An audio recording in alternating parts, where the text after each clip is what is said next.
여러분들 애완동물 다 좋아하시죠? 아마 집에 개나 고양이, 햄스터, 새, 금붕어 등을 기르시는 분들이 있을 것입니다. 그렇다면 지금 보여드리는 이 개는 어떤 역할을 하는 개일까요? 안내견이라 적혀 있죠. 일명 안내견, 맹도견이라 불리는 개로서 시각장애인들에게 안전하게 길 안내하거나 위험을 미리 알려주는 역할을 하는 개입니다. 골든 리트리버라는 종의 개들이 이런 역할을 많이 하는데 천성적으로 순하고 똑똑하다고 이야기를 합니다. 이 개들을 훈련시키는 과정을 보니까 제일 먼저 훈련시키는 것이 무조건 주인 말에 복종하는 거예요. 그래서 음식을 두고 주인이 먹지 마 이러면 먹고 싶어도 정말 입에 침이 줄줄 흘러내려도 기다리는 것을 보았습니다. 더 심한 훈련은 한참 음식을 먹고 있는 개에게 이제 그만 먹어 이러니까 개가 딱 그만두는 거예요. 이뿐 아니라 앞에 위험 장애물이 감지되면 이 동반자를 안전하게 위험물을 피해서 갈 수 있도록 안내하는 역할까지 훈련시킨다고 합니다. 이렇게 안내견 한 마리를 훈련시키는 비용이 얼마 드는 줄 아십니까? 자그만치 1억 원에서 2억 원이 든다고 합니다. 이렇게 훈련된 안내견이 얼마나 충실한지 일본에서 이런 일이 있었습니다. 2014년 7월 29일 일본의 한 시각장애인이 기차를 타고 이 안내견과 함께 출근을 했다고 합니다. 직장에 도착했어야 자기 안내견에게 무슨 일이 생긴지 알게 되는데 직장 동료들이 자기 보고 다리에 피가 묻어 있다는 거예요. 알고 봤더니만은 기차 안에서 누가 안내견을 찔러서 피가 나서 그 피가 주인 다리에 묻은 것입니다. 그렇다면 여러분 이상하지 않습니까? 누가 개를 해치려고 했다면, 날카로운 곳을 찔렸다면 당연히 개가 짖거나 대항하는 것이 당연하지 않습니까? 그런데 훈련 과정 가운데에 자기가 동행하는 동반자에게 위험한 일이 아니고는 짖지 않도록 훈련받았기 때문에 자기에게 해가 있을지라도 짖지 않았다는 거예요. 동물병원에 데려가 보니까 5mm 크기의 4군데의 상처가 발견되었다고 합니다. 참 대단하죠. 그렇게 자기 몸이 찔려서 피가 나고 아픔에도 불구하고 끝까지 참고 피를 흘리면서 주인을 목적지에 안내했던 것입니다.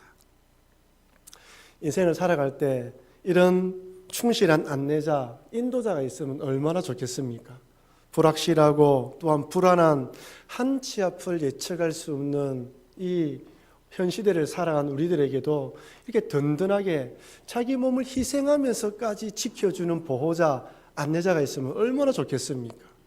성경에서는 우리 하나님께서 우리의 삶을 복된 길로 인도하신다고 말씀합니다. 이사야 58장 11절 말씀 같이 읽어보겠습니다. 여호와가 너를 항상 인도하여 메마른 곳에서도 내 영혼을 만족하게 하며 내 뼈를 견고하게 하리니 너는 물된 동상 같겠고 물이 끊어지지 아니하는 샘 같을 것이라. 아멘. 한 번 더 읽어볼까요? 여호와가 너를 항상 인도하여 메마른 곳에서도 내 영혼을 만족하게 하며 내 뼈를 견고하게 하리니 너는 물된 동상 같겠고 물이 끊어지지 아니하는 샘 같을 것이라. 아멘. 이런 복을 받아 누리시길 바랍니다. 이 말씀 다 좋아합니다. 물된 동산, 내 영혼이 만족하고 내 뼈가 견고하다. 또 이 말씀 어떻습니까? 출애굽기 13장 21절 22절 말씀입니다. 같이 읽어보겠습니다. 여호와께서 그들 앞에서 가시며 낮에는 구름 기둥으로 그들의 길을 인도하시고 밤에는 불 기둥을 그들에게 비추사 낮이나 밤이나 진행하게 하시니 낮에는 구름 기둥 밤에는 불 기둥이 백성 앞에서 떠나지 아니하리라. 아멘. 이런 복도 받기를 축원합니다. 다 좋아하시죠? 저는 우리 성도님들이 올 한 해 동안, 아니 남은 생애 동안 불기둥과 구름기둥으로 인도하시는 하나님의 은혜에 따라 물된 동산 같은 복을 받기를 바랍니다. 그런데 문제는 여러분 지금까지 하나님의 인도하심을 받고 살아오시면서 물된 동산 같은 복만 받았습니까? 아니죠. 생각지도 않은 불행이라고 부를 수밖에 없는 그런 어려움이 찾아와서 힘들 때도 있었습니다. 너무 감당하기 힘들고 참 어려운 고난과 역경으로 지난날 복 주었던 하나님에 대한 감사를 잊어버릴 만큼 힘든 날도 보낼 때도 있었잖아요. 그렇다면 그럴 때에는, 불행 같은 날을 만났을 때에는 하나님께서 우리를 인도하지 않았습니까? 근데 잠시 하나님이 딴 곳에 계셨습니까? 불기둥과 구름기둥으로 인도하신 그 하나님께서 잘못된 길로 인도하셨을까요? 여러분, 차량에 내비게이션이 있죠. 차량에 있는 내비게이션은 몇 달에 한 번씩 업데이트를 해주지 않으면 옛날 것을 가지고 있습니다. 새로운 도로가 개통되어도 업데이트 되지 않았기 때문에 옛날 길로 인도하기 때문에 먼 길을 돌아서 가게 돼 있는 거란 말이에요. 그렇다면 하나님의 불기둥과 구름기둥도 업데이트가 되지 않아서 우리를 엉뚱한 방향으로 인도하신 것일까요? 출애굽한 이스라엘 백성을 한번 보십시오. 하나님께서 불기둥과 구름기둥으로 인도하셨습니다. 모세를 통해 10가지 재앙을 내리셨습니다. 여러분, 처음 예수를 믿을 때 사람들이 말하기를 예수 믿으면 복 받는다고 이야기를 듣고 예수님 믿었지 않습니까? 이스라엘 백성도 마찬가지예요. 저 하나님만 따라간다면 만사 형통 소원 성취되겠다. 저 하나님만 따라가면 애굽의 노예생을 하는 것보다 더 나은 삶을 살겠다고 따라왔습니다. 그런데 13장에 이 말씀을 하시고 난 뒤 14장 1절에 하나님께서 이렇게 말씀합니다. 14장 1절 2절 말씀 제가 읽겠습니다. 여호와께서 모세에게 말씀하여 이르시되 이스라엘 자손에게 명령하여 돌이켜 바다와 믹돌 사이에 비하이롯 앞 곧 바알스본 맞은편 바닷가에 장막을 치게 하라. 이스라엘 백성들이 가는 길을 돌이켜 홍해 길로 인도하신 분이 모세입니까? 하나님입니까? 하나님입니다. 하나님께서 홍해 길로 인도하셨어요. 그렇게 하나님 따라 돌이켜서 홍해로 갔는데 앞에는 홍해, 뒤에는 애굽 군대입니다. 하나님을 따르기만 하면 물된 동산과 같은 복된 인생이 될 줄 알았는데 첩첩산중 진퇴양난입니다. 앞에는 홍해고 뒤에는 쫓아오는 애굽 군대들이 일으키는 먼지가 하늘을 뒤덮고 있습니다. 이제 꼼짝없이 죽었습니다. 물에 빠져 죽든지 칼에 맞아 죽게 된 것이죠. 이때 이스라엘 백성들이 마음이 어떨까요? 아니, 여러분들이 이스라엘 백성들이면 어떤 마음을 가질까요? 두려워 떨면서 하나님을 원망하며 부르짖습니다. 출애굽기 14장 11절 12절 말씀 우리 같이 한번 읽어보겠습니다. 그들이 또 모세에게 이르되 애굽에 매장지가 없어서 당신이 우리를 이끌어내어 이 광야에서 죽게 하느냐? 어찌하여 당신이 우리를 애굽에서 이끌어내어 우리에게 이같이 하느냐? 우리가 애굽에서 당신에게 이른 말이 이것이 아니냐? 이르기를 우리를 내버려 두라. 우리가 애굽 사람을 섬길 것이라 하지 아니하더냐? 애굽 사람을 섬기듯이 광야에서 죽는 것보다 낫겠노라. 지금 누구에게 이야기를 하고 있습니까? 모세에게 이야기를 해요. 모세, 당신이 나를 우리를 이쪽으로 이끈 것이 아니냐? 이렇게 죽게 만드는 길로 인도한 것이 아니냐? 아니, 어느 날 우리의 삶을 돌이켜보면, 여러분들의 삶을 한번 돌이켜보십시오. 오늘 본문의 이스라엘 백성들처럼 전혀 생각지 않았던 불행들이 닥쳐와서 두려움과 불안함 때문에 원망하고 불평할 때도 있지 않았습니까? 참 미안한 것은 현실의 공포가 커져 보이면 믿음의 눈이 감겨버린다는 것입니다. 지금 눈앞에 애굽의 군대와 또한 홍해밖에 보이지 않지만 하늘에는 뭐가 떠 있습니까? 구름 기둥이 떠 있어요. 어젯밤에는 불기둥이 함께 했습니다. 그러나 현재 앞에 있는 현실에만 집중하게 되면 믿음으로 볼 수 있는 눈들이 다 감겨버려서 불기둥도 구름 기둥도 보이지 않고 그저 애굽 군대와 홍해밖에 보이지 않는다는 사실입니다. 그러나 여러분 잘 기억하십시오. 내 힘으로 어떻게 볼 수 없는 위기의 상황, 절망적인 환경에 처했을 때 현실에만 집중하게 되면 믿음은 보이지 않는다는 사실입니다. 지금도 여전히 불기둥과 구름기둥으로 함께 하시는 하나님을 볼 수 있는 영적 눈이 감겨버린다는 사실을 결코 잊지 마시길 바랍니다. 십자가에 달려 돌아가신 예수님을 바라보았던 제자들은 어떨까요? 3년 동안이나 동고동락했던 예수님께서 로마 군병에게 잡혀서 십자가에 달려 아버지여 내 영혼을 아버지 손에 부탁합니다라는 말과 함께 숨이 끊어졌습니다. 십자가 밑에서 그 광경을 보고 있었던 요한의 심경이 어땠을까요? 아니 가까이 가지 못하고 저 멀리서 예수님께서 십자가에 달려 돌아가시는 것을 보았던 제자들의 심경이 어땠을까요? 아마 이전에 경험해보지 못했던 절망과 서성을 지키지 못했다는 죄책감으로 어깨를 쭉 늘어뜨리고 고개를 떨군 채 십자가를 등을 지고 자기 가는 길로 걸어갔을 것입니다. 나를 따르라 라는 예수님의 부름에 모든 걸 버리고 다 따랐습니다. 예수님을 따를 때는 이런 결과를 예상하지 않았어요. 이렇게 절망적인 결과가 나올 것이라 전혀 생각하지 않았습니다. 그렇게 기다려왔던 메시아이기 때문에 3년 동안 따라다니면서 기적과 이적을 베풀 때 기뻐했고 수많은 사람을 먹여 살릴 때 놀라워했으며 말씀을 들을 때마다 기뻐했습니다. 그리고 때로는 힘들고 어려웠지만은 그 날이 되면 예수님을 통하여 뭔가 한 자리를 차지할 수 있을 것이라는 기대를 가지고 인내하며 참았던 것이죠. 요한과 야고보는 어땠을까요? 어머니를 통하여 예수님에게 청탁했기 때문에 더 큰 기대를 가졌습니다. 그런데 십자가에 붙잡힌 예수님은 너무 초라했습니다.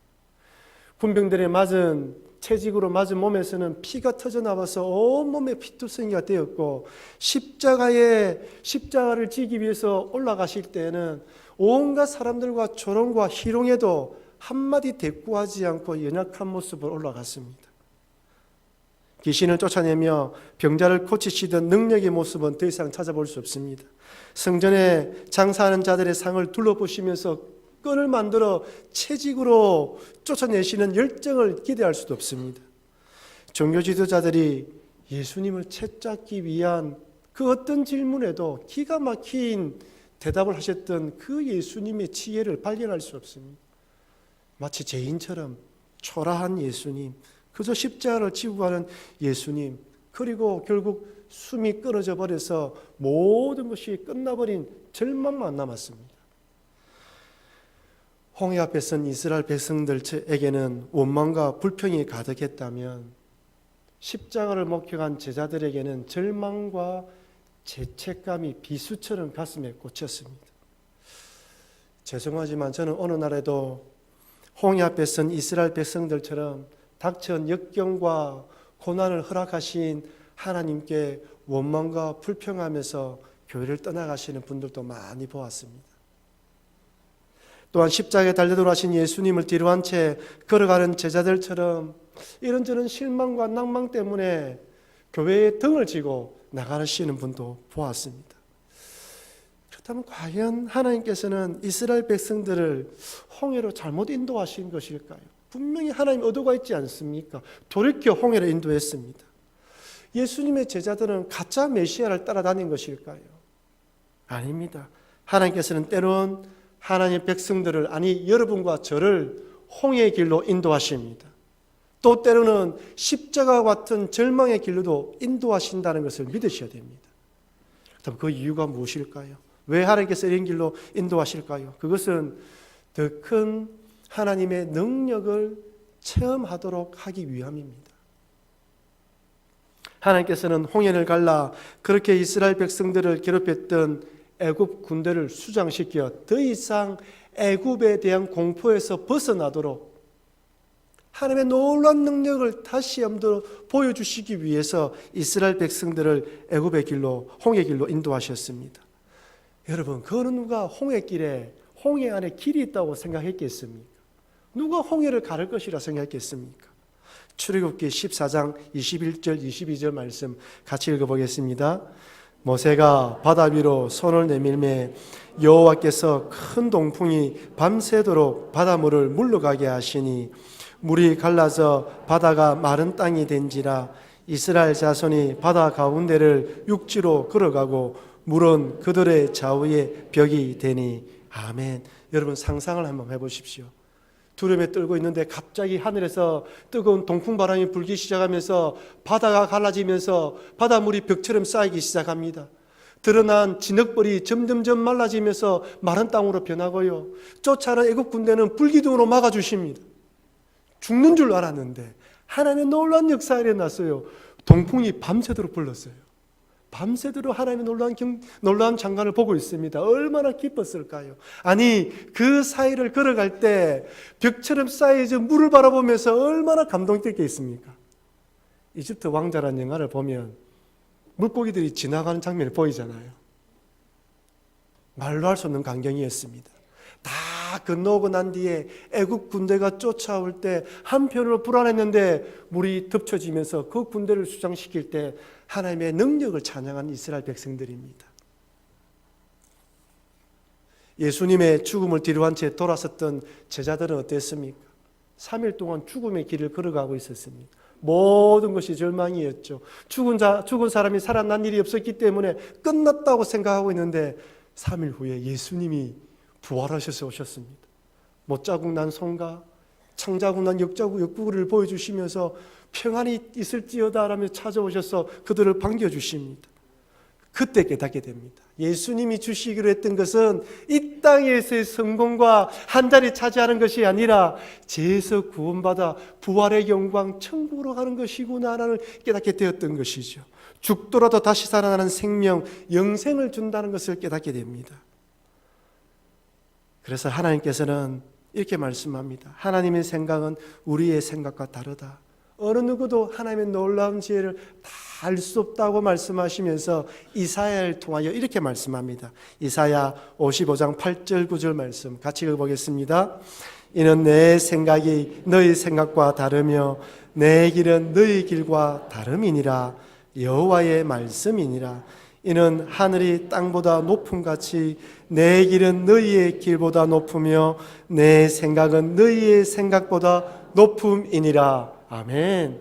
한번 따라할까요? 내 길은 너희 길보다 높으며 내 생각은 너희의 생각보다 높음이니라. 하나님의 생각이, 하나님의 길이 우리의 생각보다 높고 깊다는 것을 잊지 마시기를 바랍니다. 그러니 살아가다가 때론 홍해로 그리고 십자가 같은 절망을 경험한다 할지라도 이것이 끝이 아니다. 또 다른 길이 있다고 믿으시는 여러분과 제가 되길 바랍니다. 한편으로 무섭기도 하고 두렵기도 하고 참 앞으로 어떻게 될지 모를 수도 있지만 홍해 길을 여시고 십자가 죽음 뒤에 부활의 길을 여신 하나님께서 또 다른 길을 예비해 두셨다. 이 믿음이 불안하고 확실하지 않는 현실을 살아가는 우리들에게 우리 주님이 주시는 말씀이라는 것입니다. 여러분 이 믿음이 있으면 어떠한 상황 속에서도 승리할 수 있습니다. 그런데 오늘 본문을 보면 하나님께서는 얼마든지 우리들을 마귀에게 시험받는 길로도 인도하신다는 거예요. 성령으로 충만하여 이끌려서 마귀에게 시험을 예수님 당하십니다. 누가복음 4장 1절 2절 말씀 제가 읽겠습니다. 예수께서 성령의 충만함을 입어 요단강에서 돌아오사 광야에서 40일 동안 성령에게 이끌리시며 마귀에게 시험을 받으시더라. 이 모든 날에 아무것도 잡수시지 아니하시니 날수가 다함에 줄이신지라. 성령에 이끌렸습니다. 성령 충만했습니다. 성령 충만했는데 마귀에게 시험 받는 장소예요. 여러분 은혜 충만하고 기쁨 충만하고 하나님의 말씀이 충만해도 때로는 마귀의 유혹이 온다는 것을 잊어버리면 안 됩니다. 그렇다고 하나님께서는 마귀 뒤에서 조종한다고 말씀드리는 것은 아닙니다. 하나님께서는 마귀가 우리를 시험하도록 허용하십니다. 내버려 두십니다. 욥의 경우를 한번 보십시오. 하나님께서 욥이 시험하도록 허락하시되 자녀와 재산과 건강한 지대, 목숨만은 건들지 못하도록 만들었습니다. 하나님의 범위 안에 있다는 것이죠. 그렇다면 아담과 하와의 경우는 어떻습니까? 아담과 하와, 뱀이 사단의 사주를 받아 유혹할 때 하나님은 그 자리에 없었습니까? 아니죠. 지켜보고 계셨죠. 어떤 마음이었을까요? 선악과를 따먹으면 죽는다는 그 말씀을 가지고 뱀의 유혹을 물리치기를 바라는 마음으로 지켜보았던 것이죠. 그렇다고 하나님께서 사단과 협상한다고 말씀드리는 것은 아닙니다. 사단 마귀가 아무리 활개쳐도 누구 손에 있다고요? 하나님 손에 있다는 것입니다. 그렇다면 왜 하나님께서는 사단 마귀의 유혹을 허락하신 것일까요? 믿음을 테스트하기 위해서입니다. 정말 말씀으로 살아가느냐, 그 말씀을 가지고 있느냐, 형식적으로 말씀을 가진 것이 아니라 그 말씀이 가슴 안에 살아서 어떤 유혹이 찾아오더라도 물리칠 수 있느냐, 테스트하기 위해서 유혹이 찾아온다는 것입니다. 뱀이 하와를 유혹할 때 아담과 하와는 말씀을 가지고 이겨내야 되는데 그만 유혹에 넘어갑니다. 하지만 예수님께서는 안에 있던 하나님의 말씀을 물리칩니다. 누가복음 4장 4절부터 12절까지 나와 있는 말씀 우리 같이 한번 읽어보겠습니다. 예수께서 대답하시되 기록된 바 사람이 떡으로만 살 것이 아니라 하였느니라. 예수께서 대답하여 이르시되 기록된 바 주 너희 하나님께 경배하고 다만 그를 섬기라 하였느니라. 예수께서 대답하여 이르시되 주 너희 하나님을 시험하지 말라 하였느니라. 아멘. 마귀의 시험을 받을 때 예수님이 하신 말씀은 자기의 말이 하나도 없습니다. 재해석하지 않았습니다. 있는 그대로 하나님께서 이렇게 말씀하셨기 때문에 나는 이렇게 살아가겠다고 그 말씀을 선포하십니다. 말씀이 안에 살아있는 자는 유혹이 찾아올 때 말씀을 냅니다. 하지만 말씀이 없고 자기가 살아있는 자는 자기의 생각, 자기의 욕심, 자기의 정욕이 드러납니다. 그래서 말씀이 내 안에 살아있어야 된다는 것이죠. 제가 전에 섬겼던 교회 한 집사님이 이제 나이가 드시면서 성경을 읽기가 많이 힘들어지잖아요. 눈이 침침해지고 그러면서 성경을 계속 듣기 시작했습니다. 보통 속도의 2배속, 빠른 속도로 계속 들었다고 합니다. 계속 듣다 보니까 그분의 말씀에 한 100독을 하셨대요. 그런데 그분 말씀하시기를 이렇게 성경을 자꾸 듣다 보면 자기도 모르게 머릿속에 성경의 일들이 그림처럼 쫙 펼쳐진다는 거예요.